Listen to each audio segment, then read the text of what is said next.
on vaccinations and a few other top priorities for the American people. First, on vaccinations. On December 8th, I indicated that I hope to get 100 million shots in people's arms in my first 100 days. We met that goal last week by day 58, 42 days ahead of schedule. Now today I'm setting a second goal, and that is we will, by my 100th day in office, have administered 200 million shots in people's arms. That's right, 200 million shots in 100 days. I know it's ambitious, twice our original goal, but no other country in the world has even come close, not even close to what we are doing. I believe we can do it. And today, we made a historic investment in reaching the hardest hit and the most vulnerable communities, the highest risk communities, as a consequence of the virus, by investing an additional $10 billion in being able to reach them. I also set a goal before I took office of getting a majority of schools in K through 8 fully open in the first 100 days. Now, thanks to the enormous amount of work done by our administration, educators, parents, local, state education officials, and leaders, recent Department of Education survey shows that nearly half of the K through 8 schools are open now full-time, 5 days a week for in-person learning. Not yet a majority, but we're really close, and I believe in the 35 days left to go, we'll meet that goal as well. As of yesterday, more than 100 million payments of $1,400 have gone into people's bank accounts. That's real money in people's pockets, bringing relief instantly almost. And millions more will be getting their money very soon. One final note. Since we passed the American Rescue Plan, we're starting to see new signs of hope in our economy. Since it was passed, a majority of economic forecasters have significantly increased their projections on the economic growth that's going to take place this year. They're now projecting it will exceed 6%, a 6% growth in GDP. And just this morning, we learned that the number of people filing for weekly unemployment insurance fell by nearly 100,000 persons. It's the first time in a year the number has fallen below the pre-pandemic high. So there are still too many Americans out of work, too many families hurting, and they still have a lot of work to do. But I can say to you, the American people, help is here and hope is on the way. Now I'll be happy to take your questions. Zeke, Associated Press. Thank you, Mr. President. You mentioned your progress on COVID-19. I'd like to ask you about some of the other issues facing your presidency. One of the defining challenges you face in the coming months is how to deliver on your promise to Americans on issues like immigration reform, gun control, voting rights, climate change. All of those right now are facing stiff, united opposition from Republicans on Capitol Hill. How far are you willing to go to achieve those promises that you made to the American people? Well, I'm good. Look, when I took office, I decided that it was a fairly basic, simple proposition, and that is I got elected to solve problems. And the most urgent problem facing the American people, I stated from the outset, was COVID-19 and the economic dislocation for millions and millions of Americans. And so that's why I put all my focus in the beginning. There are a lot of problems, but all my focus on dealing with those particular problems. And the other problems we're talking about, from immigration to guns and the other things you mentioned, are long-term problems. They've been around a long time. And what we're going to be able to do, God willing, is now begin one at a time to focus on those as well. And whether it's immigration or guns or a number of other problems that face the country. But the fundamental problem is getting people some peace of mind so they can go to bed at night and not stare at the ceiling wondering whether they lost their health insurance, whether they're going to lose a family member, whether they're going to be in a position where they're going to lose their home because they can't pay their mortgage, or the millions of people are going to get thrown out of their homes because of the inability to pay their rent. So we're going to move on these one at a time, try to do as many simultaneously as we can, but that's the reason why I focused as I have. And here's the deal. I think my Republican colleagues are going to have to determine whether or not we want to work together, or they'll decide that the way in which they want to proceed is to just decide to divide the country, continue the politics of division. But I'm not going to do that. I'm just going to move forward and take these things as they come. And just to follow up, Mr. President, can your presidency be a success if you can't make progress on those four challenges: climate change, immigration reform, gun control, voting rights? Well, I plan on making progress on all of them, but that's going to be for the American people to decide. I think, I doubt whether, maybe you did, maybe others did. I thought, many of you thought there was no possibility of my getting the plan I got passed without any Republican votes. Pretty big deal. Got passed. Growing the economy. People's lives are changing. So let's see what happens. All I know, I've been hired to solve problems, not create division. Okay, how about Yamiche? Thanks so much, Mr. President. You've said over and over again that immigrants shouldn't come to this country right now. This isn't the time to come. That message is not being received. Instead, the perception of you that got you elected as a moral, decent man is the reason why a lot of immigrants are coming to this country and entrusting you with unaccompanied minors. How do you resolve that tension? And how are you choosing which families can stay and which can go, given the fact that even though with Title 42 there are some families that are staying? And is there a timeline for when we won't be seeing these overcrowded facilities run by CPB when it comes to unaccompanied minors?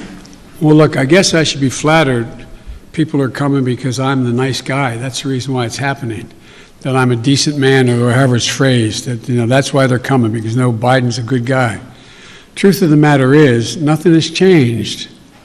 As many people came, 28% increase in children to the border in my administration, 31% in the last year in 2019, before the pandemic, in the Trump administration. It happens every single solitary year. There is a significant increase in the number of people coming to the border in the winter months of January, February, March. It happens every year.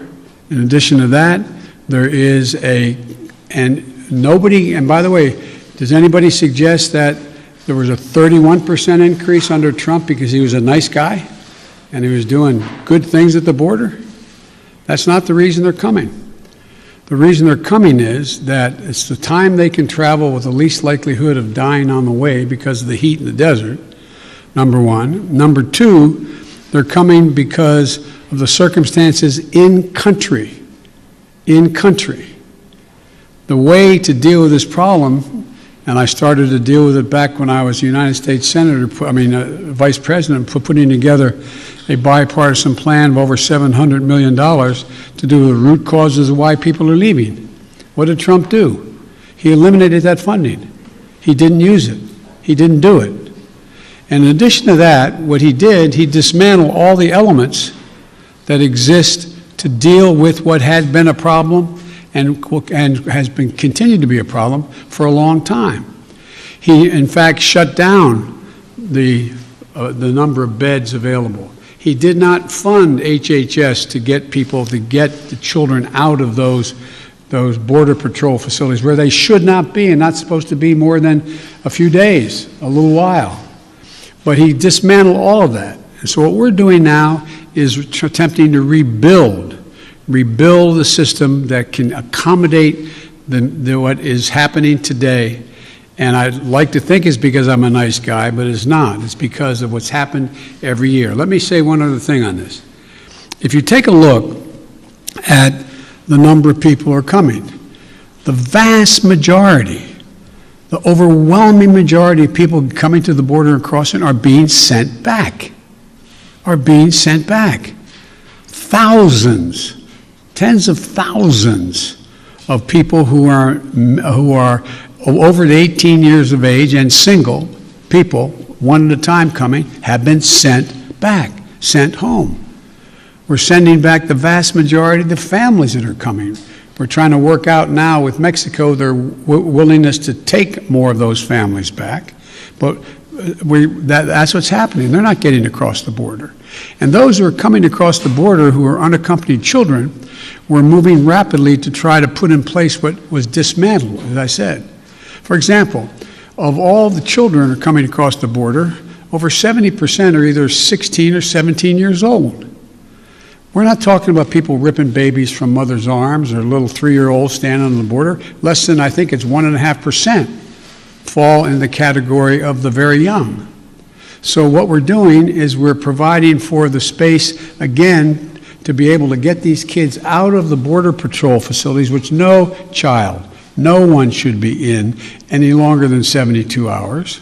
And today, I went to, for example, I used all the resources available to me, went to the Defense Department, and the Secretary of Defense has just made available Fort Bliss, 5,000 beds. Be immediately available, 5,000 beds in the Texas border. So we're building back up the capacity that should have been maintained and built upon, that Trump dismantled. It's going to take time. And the other thing we're doing, I might add, am I giving you too long an answer? Because if you don't want the detail. No, but I mean, I don't know how much detail you want about immigration. Maybe I'll stop there and finish. My follow-up question is, one, if you could talk a little bit about which families, why they're being allowed to stay, what the families that are being allowed to stay, why they're being allowed to stay. In addition to that, when it comes to the filibuster, which is what Zeke was asking about, immigration is a big issue, of course, when it related to the filibuster, but there's also Republicans who are passing bill after bill trying to restrict voting rights. Chuck Schumer is calling it an existential threat to democracy. Why not back a filibuster rule that at least gets around issues including voting rights or immigration? Jim Clyburn, someone, of course, who you know very well, has backed the idea of a filibuster rule when it comes to civil rights and voting rights. Well, look, I'm going to deal with all of those problems. The question is the priorities as they come and land on my plate. Let's go to the first question you asked, the first of the second questions you asked. And that is, what about dealing with families? Why are not some not going back? Because Mexico is refusing to take them back. They're saying they won't take them back, not all of them. We're in negotiations with the President of Mexico. I think we're going to see that change. They should all be going back, all be going back. The only people we're not going to let sitting there on the other side of the Rio Grande by themselves with no help are children. And what we're doing there, and it's an important point to understand. I know you understand it. I don't mean to say it that way. An important point to focus on. The vast majority of people under the age of 18 coming to the United States come with a telephone number on a wristband, or come with a telephone number in their pocket in the United States. A mother, a father, a close relative, a grandmama or grandpa. What was happening before is it's taking literally weeks and weeks and maybe even months before anybody pick up the phone and call to see if there really was someone there. Well, we've set up a system now where within 24 hours there's a phone call made as that child crosses the border. And then a verification system being put in place as of today to determine quickly whether or not that is a trafficker being called or that is actually a mom, a dad, and or a close relative. They're establishing that right off the bat. If it in fact is mom or dad, dad says, to take the extreme case, I got a birth certificate. Then guess what? We're getting that kid directly to that parent immediately. And so that's going to reduce significantly. There's two ways to reduce child populations in circumstances that are not acceptable, like being held at a Border Patrol station. One is to get them to the place where they have a relative and set a date as to when a hearing can be held. The second way to do it is put them in a Health and Human Services facility that we're occupying now, both licensed beds around the country that exist, as well as, for example, federal resources like Fort Bliss, to get them safely in a place where they can be taken care of while their fate is determined. Filibuster. So filibuster. You know, with regard to the filibuster, I believe we should go back to a position of the filibuster that existed just when I came to the United States Senate 120 years ago. And that is that it used to be required for the filibuster, and I had a card on this. I was going to give you the statistics, but you probably know them, that it used to be that, from between 1917 and 1971, the filibuster existed. There were a total of 58 motions to break a filibuster. That whole time. Last year alone, there were 5 times that many.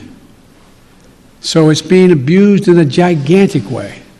And for example, it used to be you had to stand there and talk and talk and talk and talk until you collapsed. And guess what? People got tired of talking and tired of collapsing. Filibusters broke down and we were able to break the filibuster, get a quorum and vote. So I strongly support moving in that direction, in addition to having an open mind about dealing with certain things that are just elemental to the functioning of our democracy, like the right to vote, like the basic right to vote. We've amended the filibuster in the past. But here's the deal. As you observed, I'm a fairly practical guy. I want to get things done. I want to get them done consistent with what we promised the American people. And in order to do that, in a 50-50 Senate, we've got to get to the place where I get 50 votes so that the Vice President of the United States can break the tie, or I get 51 votes without her. And so I'm going to say something outrageous. I have never been particularly poor at calculating how to get things done in the United States Senate. So the best way to get something done, if it holds near and dear to you that you like to be able to, anyway, we're going to get a lot done. And if we have to, if there's complete lockdown and chaos as a consequence of the filibuster, then we'll have to go beyond what I'm talking about. Okay, hang on. Sorry. Oh, Ms. Kim. Thank you, Mr. President. To follow up on the filibuster, so do you believe it should take 60 votes to end a filibuster on legislation, or 51? If we could end it with 51, we would have no problem. You're going to have to, the existing rule, it's going to be hard to get a parliamentary ruling that allows 50 votes to end the filibuster, the existence of a filibuster.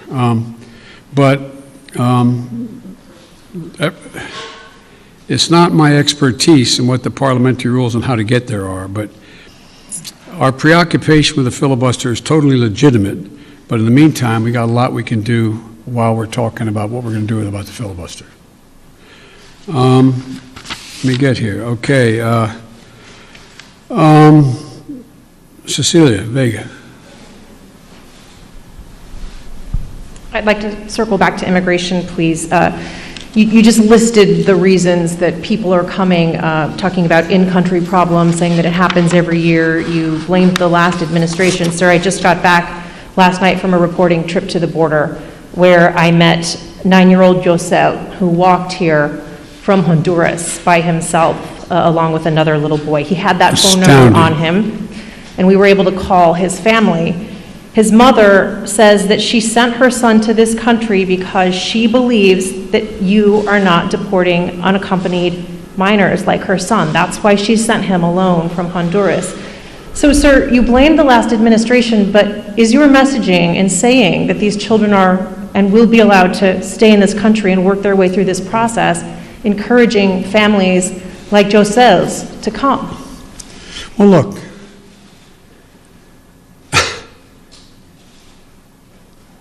the idea that I'm going to say, which I would never do, if an unaccompanied child ends up at the border, we're just going to let them starve to death and stay on the other side.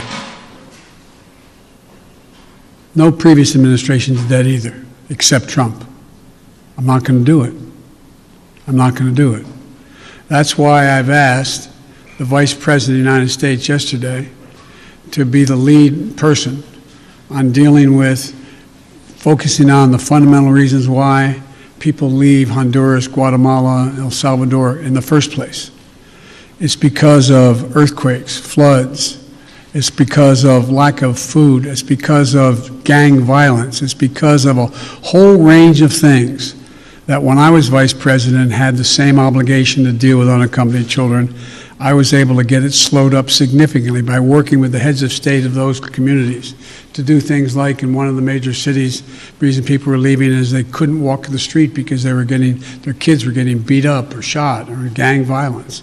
Well, what I was able to do is not give money to the head of state because so many are corrupt, but I was able to say, okay, you need lighting in the streets to change things? I'll put the lighting in. We got a contractor. We got the type of lighting. We paid directly to the contractor, did not go through the government. And violent crime significantly was reduced in that city. Fewer people sought to leave. When this hurricane occurred, the two hurricanes, instead of us going down and helping in a major way so that people would not have a reason to want to leave in the first place because they didn't have housing or water or sustenance, we did nothing. We're going to do a lot in our administration. We're going to be spending that $700+ million a year to change the life and circumstances of why people leave in the first place. That mother did not sit around on the kitchen table and say, you know, I got a great idea. Why I'm going to make sure my son gets taken care of is I'm going to put him, how old was he or she? He's 9. I also met a 10-year-old. A 9-year-old. I'm going to send him on a 1,000-mile journey across the desert and up to the United States because I know Joe Biden's a nice guy and he'll take care of him. What a desperate act to have to take. The circumstances must be horrible. So we can do something about that. That's what the vice president's going to be doing. What I did. When President Obama asked me to come and deal, I was in Turkey at the time. He said, you got to come home and take care of this. So we put together a plan and it had an impact. And so the question here is how we go ahead and do this, what we do. There's no easy answer. Quick follow, if I may. Do you want to see these unaccompanied minors staying in this country, or should they be deported eventually? Well, the judgment has to be made whether or not, in this young man's case, he has a mom at home. There's an overwhelming reason why he'd be put in a plane and flown back to his mom.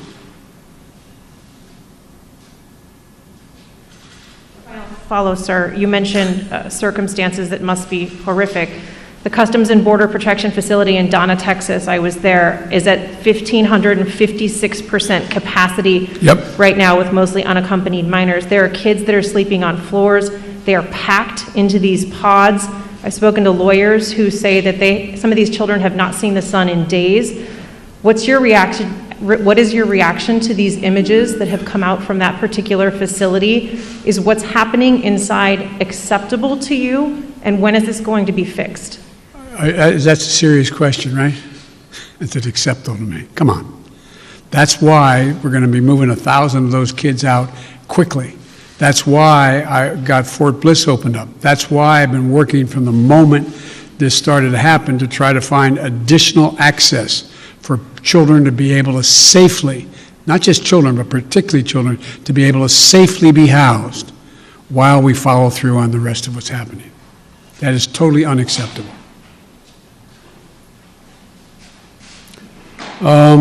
Ken. Thank you, Mr. President. I wanted to ask you about Afghanistan. You face a May 1st deadline for the withdrawal of U.S. troops from that country. As a candidate in foreign affairs, you wrote that it is past time to end these forever wars. Can you commit to the American people that by May 2nd, the U.S. will no longer have forces in Afghanistan? The answer is that it's going to be hard to meet the May 1 deadline. Just in terms of tactical reasons, it's hard to get those troops out. So what we've been doing, what I've been doing, and what Secretary Blinken has been doing, we've been meeting with our allies, those other nations that have NATO allies who have troops in Afghanistan as well. And if we leave, we're going to do so in a safe and orderly way. We're in consultation, I say, with our allies and partners and how to proceed. And Secretary Blinken is meeting in Brussels this week with our NATO allies, particularly those who have forces there. And General Austin is just met with Kayani, and I'm waiting for the briefing on that. He is the leader, quote, in Afghanistan and Kabul. And there's a UN-led process that's beginning shortly on how to mechanically get people, how to end this war. But it is not my intention to stay there for a long time. But the question is, how and in what circumstances do we meet that agreement that was made by President Trump to leave under a deal that looks like it's not being able to be worked out to begin with? How's that done? But we are not staying a long time. You just said if we leave. Do you think it's possible that We will leave. The question is when we leave. Do you believe, though, it's possible we could have troops there next year? I can't picture that being the case.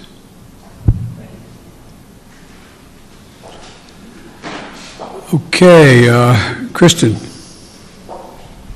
Thank you very much, Mr. President. Given the conditions that were just laid out at the migrant facilities at the U.S. border, will you commit to allowing journalists to have access to the facilities that are overcrowded moving forward? I will commit when my plan very shortly is underway to let you have access to not just them, but to other facilities as well. How soon will journalists be able to have access to the facilities? We've obviously been allowed to be inside one, but we haven't seen the facilities in which children are packed together to really give the American people a chance to see that. Will you commit to transparency on this issue? I will commit to transparency, and as soon as I am in a position to be able to implement what we're doing right now. And one of the reasons I haven't gone down, all my chief folks have gone down, is I don't want to become the issue. I don't want to be, bringing all the Secret Service and everybody with me to get in the way. So this is being set up, and you'll have full access to everything once we get this thing moving. Okay, just to be clear, how soon will that be, Mr. President? I don't know, to be clear. Responsibility for everything that's happening at the border now. I hear you talking a lot about the past administration. You decided to roll back some of those policies. Did you move too quickly to roll back what, I'm sorry? Policies.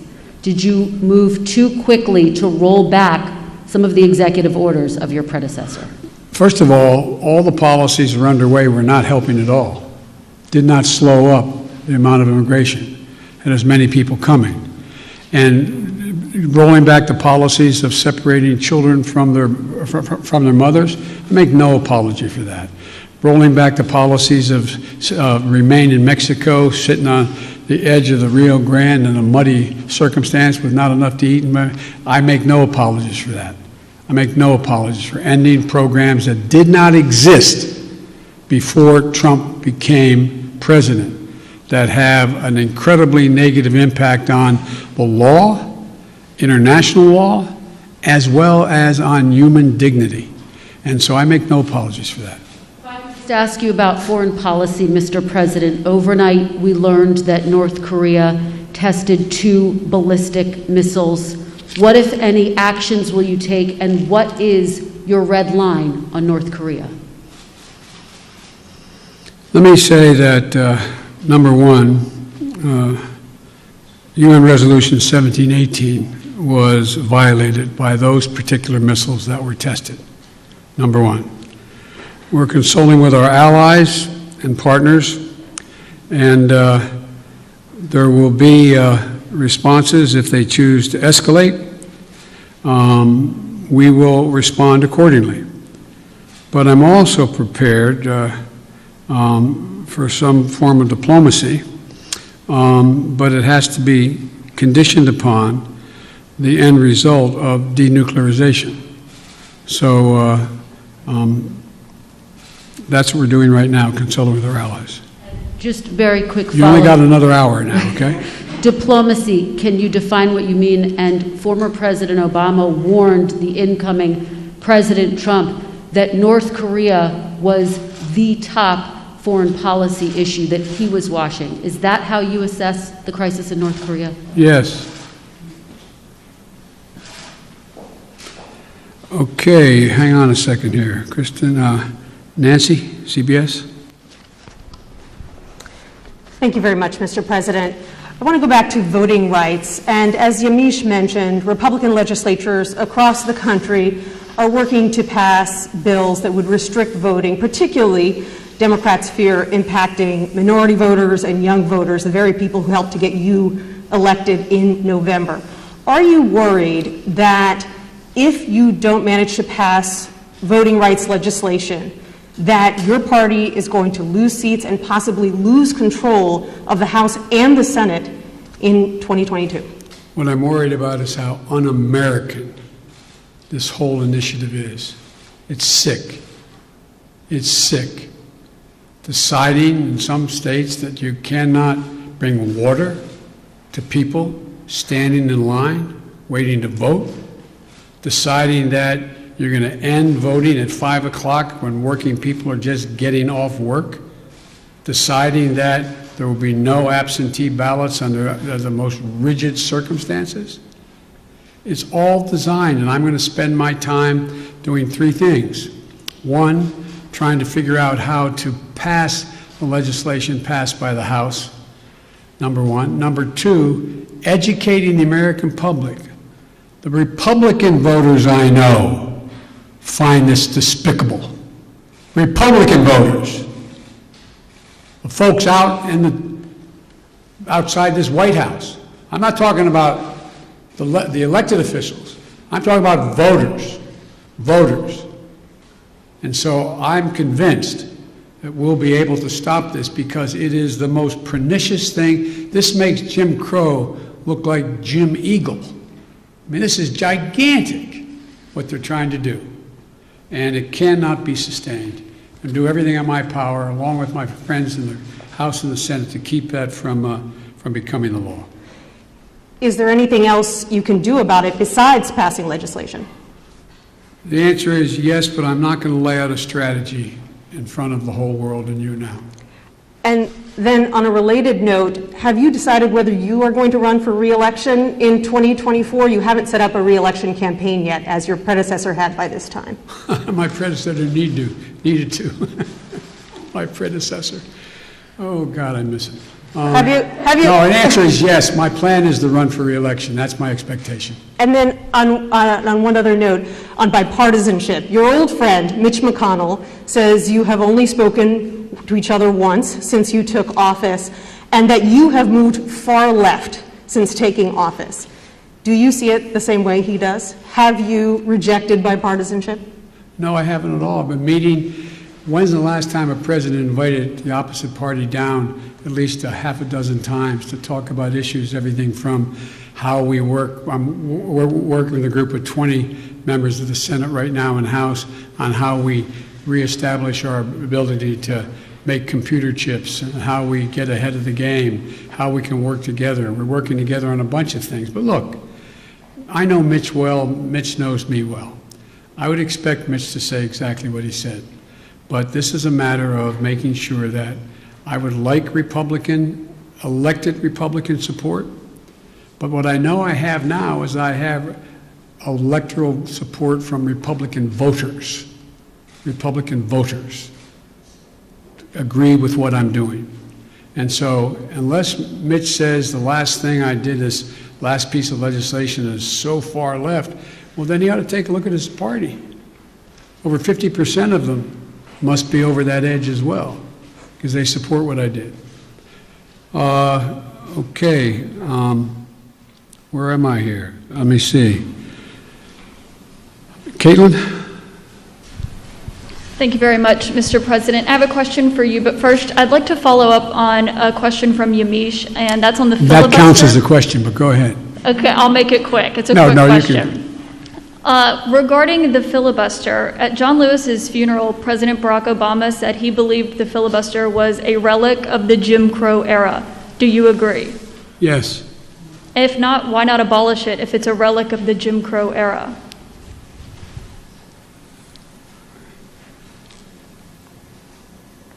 Successful electoral politics is the art of the possible. Let's figure out how we can get this done and move in the direction of significantly changing the abuse of even the filibuster rule first. It's been abused from the time it came into being by an extreme way in the last 20 years. Let's deal with the abuse first. It sounds like you're moving closer to eliminating the filibuster. Is that correct? I answered your question. You also just made some news by saying that you are going to run for re-election. I said that is my expectation. So is that a yes, that you are running for re-election? Look, I don't know where you guys come from, man. I've never been able to travel. I'm a great respecter of fate. I've never been able to plan 3.5 years ahead for certain. And if you do run, will Vice President Harris be on your ticket? I would fully expect that to be the case. She's doing a great job. She's a great partner. She's a great partner. And do you believe you'll be running against former President Trump? Oh, come on. I don't even think about it. I have no idea. I have no idea whether it'll be a Republican Party. Do you? I know you don't have to answer my question, but I mean, do you? I mean, look, this is the way I view things. I become a great respecter of fate in my life. I set a goal that's in front of me to get things done for the people I care most about, which are hard-working, decent American people who really having it stuck to them. I want to change the paradigm. I want to change the paradigm. We start to reward work, not just wealth. I want to change the paradigm. If you notice, didn't you find it kind of interesting that my Republican friends were worried about that the cost and the taxes that had to be had, if there is any tax to be had as they talk about it, in dealing with the act that we just passed, which puts money in people's pockets, ordinary people? Do you hear them complain when they passed close to $2 trillion Trump tax cut, 83% going to the top 1%? Do you hear them talk about that at all? I love the fact that they found this whole idea of concern about the federal budget.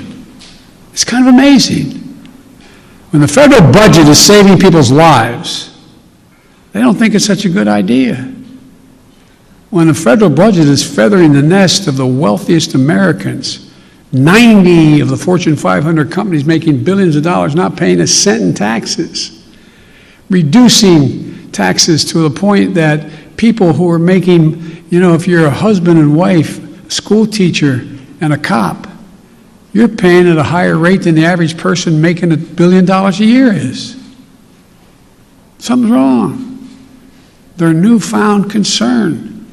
I'm concerned. Look, I meant what I said when I ran, and a lot of you still think I'm wrong, and I respect that. I said I'm running for 3 reasons. To restore the soul, dignity, honor, honesty, transparency to the American political system.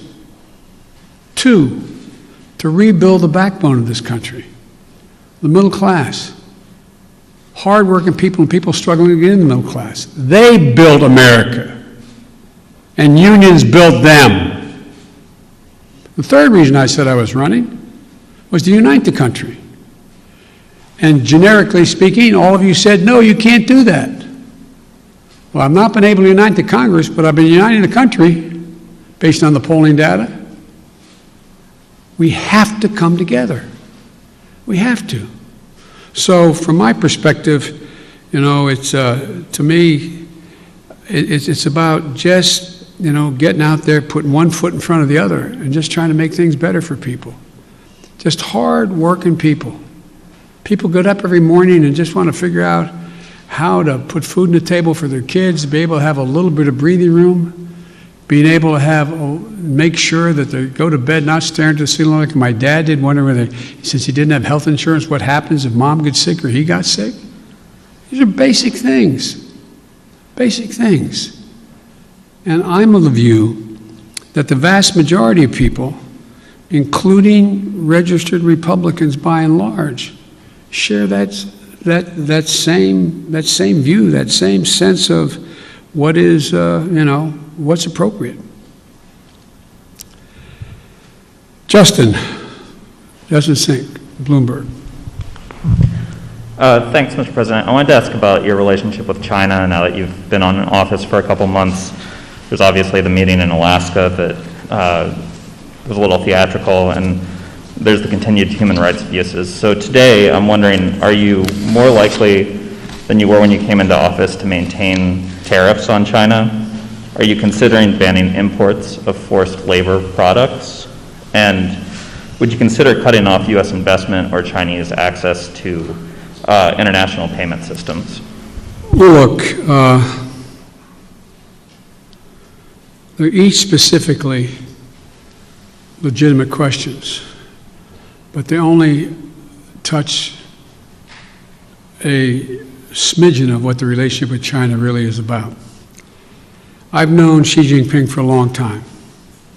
Allegedly, by the time I left office as vice president, I had spent more time with Xi Jinping than any world leader had, because President Obama and the Chinese President Hu decided we should get to know one another, since it was inappropriate for the President of the United States to spend time with the Vice President of another country. But it was obvious he was going to become the new leader of China. So I spent hours upon hours with him alone with an interpreter, my interpreter and his, going into great detail. He's very, very straightforward. Doesn't have a Democratic with a small d bone in his body, but he's a smart guy. He's one of the guys like Putin who thinks that autocracy is the wave of the future. Democracy can't function in an ever complex world. So when I was elected and he called to congratulate me, I think to the surprise of the China experts who were his people on the call as well as mine listening, we had a 2-hour conversation for 2 hours. And we made several things clear to one another. I made it clear to him again, what I've told him in person on several occasions, that we're not looking for confrontation, although we know there will be steep competition. 2, that we'll have strong competition, but we'll insist that China play by the international rules. Fair competition, fair practices, fair trade. Thirdly, in order to compete effectively, I indicated that we're going to deal with China effectively. And we're going to need 3 things to do that, telling our people. First, we're going to invest in American workers and American science. I said that all through the campaign. I say it again, and I'm setting up my administration to be able to do that, which is that, you know, back in the 60s, we used to invest a little over 2% of our entire GDP in pure research and investment in science. Today, it's 0.7%. I'm going to change that. We're going to change that. The future lies in who can, in fact, own the future as it relates to technology, quantum computing, a whole range of things, including in the medical fields. And so what I'm going to do is make sure we invest closer to 2%. One of the reasons why I've set up the PAB, the President's Board with Scientists and the like, again, is we're going to invest in medical research, cancer, Alzheimer's, diabetes, the things, industries of the future, artificial intelligence, quantum computing, biotech, and we're going to make real investments. China is out investing us by a long shot because their plan is to own that future. The second thing we're going to do is we're going to reestablish our alliances, and I've been very clear with them. It's not anti-Chinese, and we've talked about it. I want to make sure that, for example, later today, after this, as a matter of fact, shortly after this, which is fine, we've been going close to an hour, I'm happy to go longer, but one of the things that I'm going to be doing, I'm going to be speaking with 27 heads of state in Europe. And very shortly, I think within the next hour or so, I don't know the exact time. And earlier this month, and apparently it got the Chinese attention, that's not why I did it, I met with our allies and how we're going to hold China accountable in the region. Australia, India, Japan, and the United States, the so-called Quad. Because we have to have democracies working together. Before too long, I'm going to invite an alliance of democracies to come here to discuss the future. And so we're going to make it clear that in order to deal with these things, we are going to hold China accountable to follow the rules. To follow the rules. Whether it relates to the South China Sea or the North China Sea or the agreement made on Taiwan or a whole range of other things.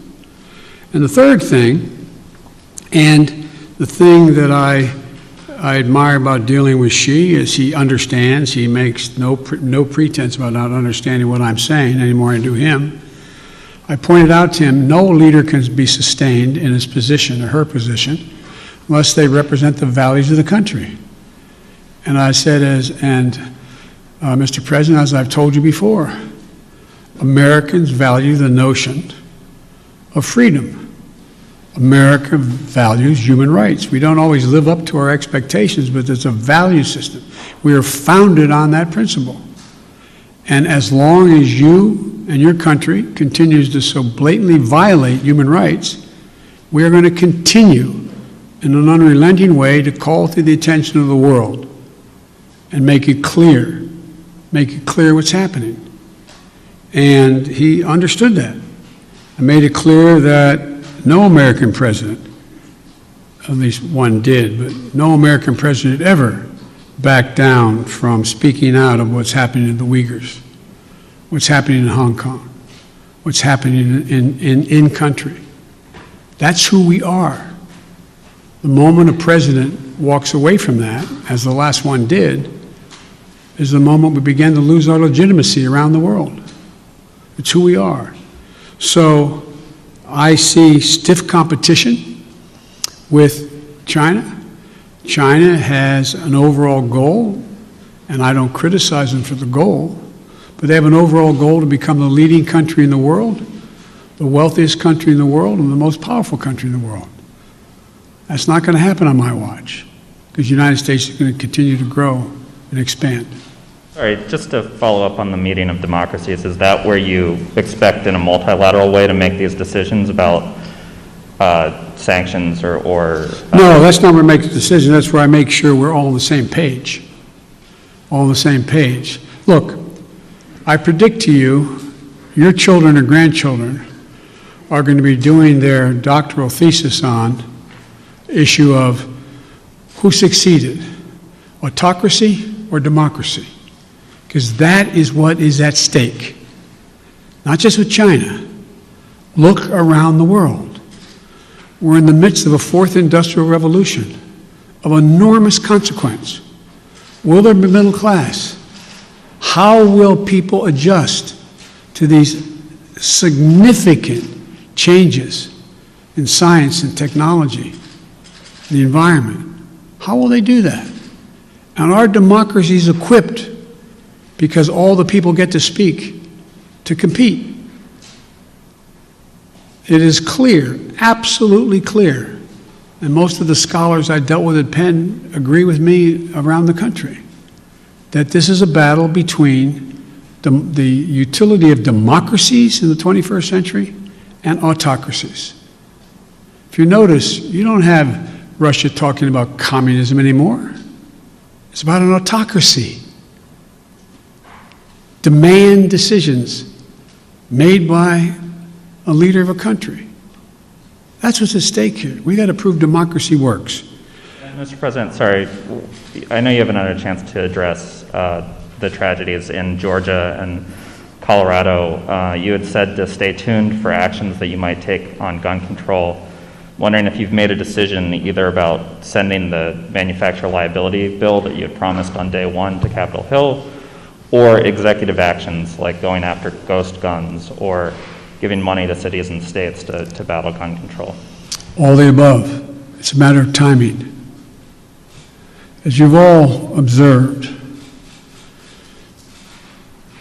successful presidents, better than me, have been successful in large part because they know how to time what they're doing, order it, decide in priorities what needs to be done. The next major initiative is, and I'll be announcing it Friday in Pittsburgh in detail, is to rebuild the infrastructure, both physical and technological infrastructure of this country, so that we can compete and create significant numbers of really good paying jobs. Really good paying jobs. And some of you who have been around long enough to know that used to be a great Republican goal or initiative. I still think the majority of the American people don't like the fact that we are now ranked, 85th in the world in infrastructure. I mean, look, the future rests on whether or not we have the best airports that can accommodate air travel, ports that you can get in and out of quickly so businesses decide. Some of you, if you're ever local reporters and you found your governor or mayor trying to attract business to your community, what's the first thing the business asked? What's the closest access to an interstate highway? How far am I from freight rail? Is the water available? Is there enough water available for me to conduct my business? All the things that relate to infrastructure. We have somewhere, I asked the staff to write it down for me, and they did, not for this, but for a longer discussion. We have somewhere in terms of infrastructure, we rank 13th globally in infrastructure. China is investing 3 times more in infrastructure than the United States is. Bridges, more than 1/3 of our bridges, 231,000 of them, need repairs. Some are physical safety risks or preservation work. 1 in 5 miles of our highways and major roads are in poor condition. That's 186,000 miles of highway. Aviation, 20% of all flights weren't on time, resulting in 1.5 million hours lost in production. 6 to 10 million homes in America still have lead pipes servicing their water lines. We have over 100,000 wellheads that are not capped, leaking methane. What are we doing? And by the way, we can put as many pipe fitters and miners on us to work capping those wells at the same price that they would charge to dig those wells. So I just find it frustrating. Talk about, last point I'll make in the infrastructure, and I apologize for spending more time on it, but is that if you think about it,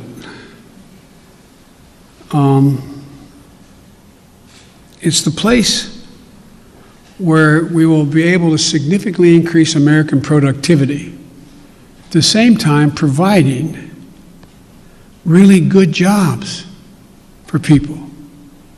But we can't build back to what they used to be. We have to build, the environment's already, global warming's already done significant damage. The roads that used to be above the water level didn't have to worry about where the drainage ditch was. Now you got to rebuild them 3 feet higher, because it's not going to go back to what it was before, only get worse unless we stop it. There's so much we can do. Look at all the schools in America. Most of you live in the Washington area now, but in your hometowns, I don't know where you're all from. How many schools where the kids can't drink the water out of the fountain? How many schools are still in a position where there's asbestos? How many schools in America we're sending our kids to don't have adequate ventilation? How many homes, buildings, office complexes are wasting billions of barrels of oil over time because they can't hold in the heat or the air conditioning, because it's leaks through the windows that are so porous in the connections?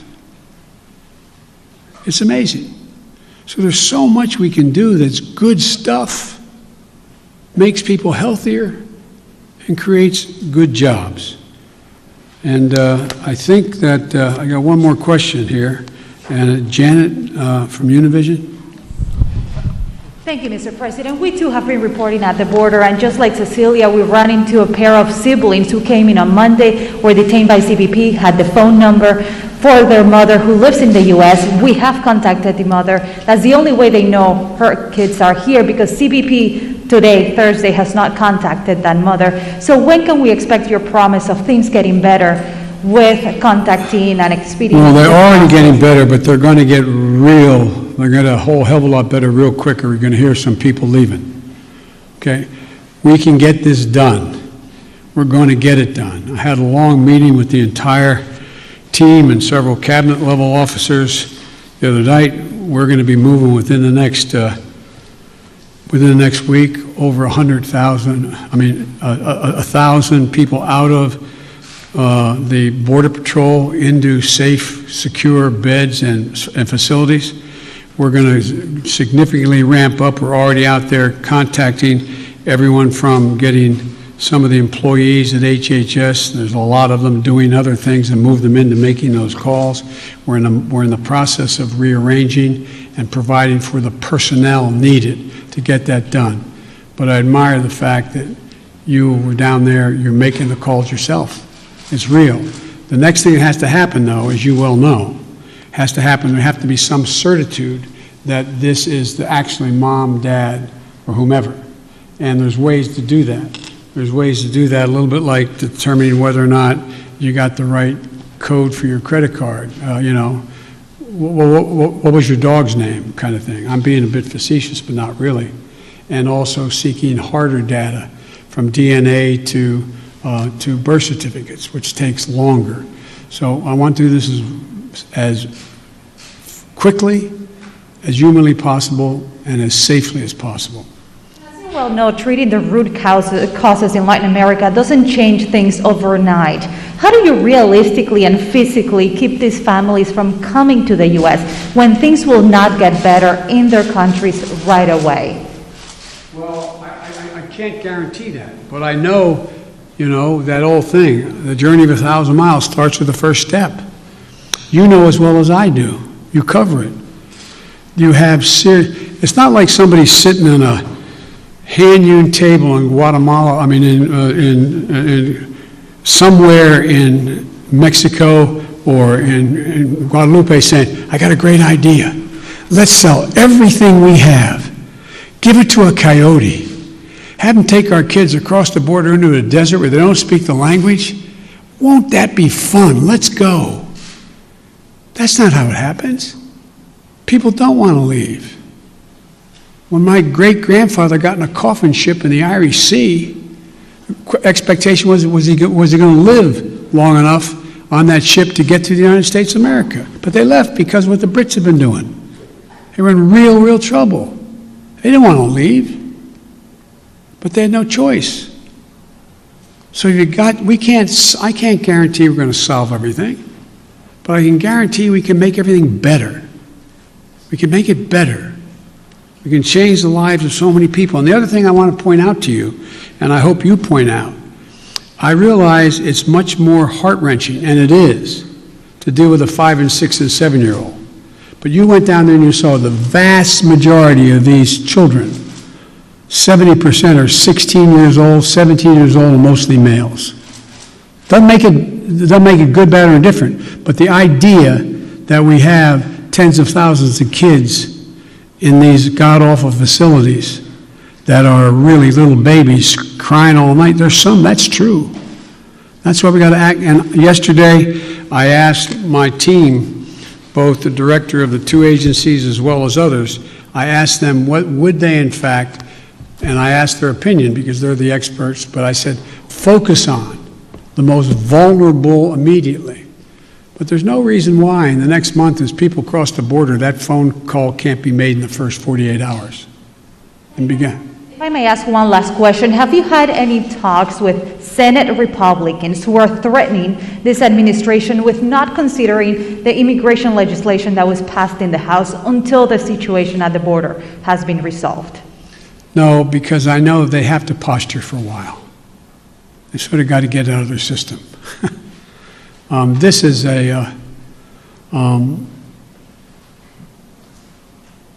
but I'm ready to work with any Republican who wants to help solve the problem or make the situation better. But folks, I'm going. Thank you very, very much. I appreciate it. Thank you.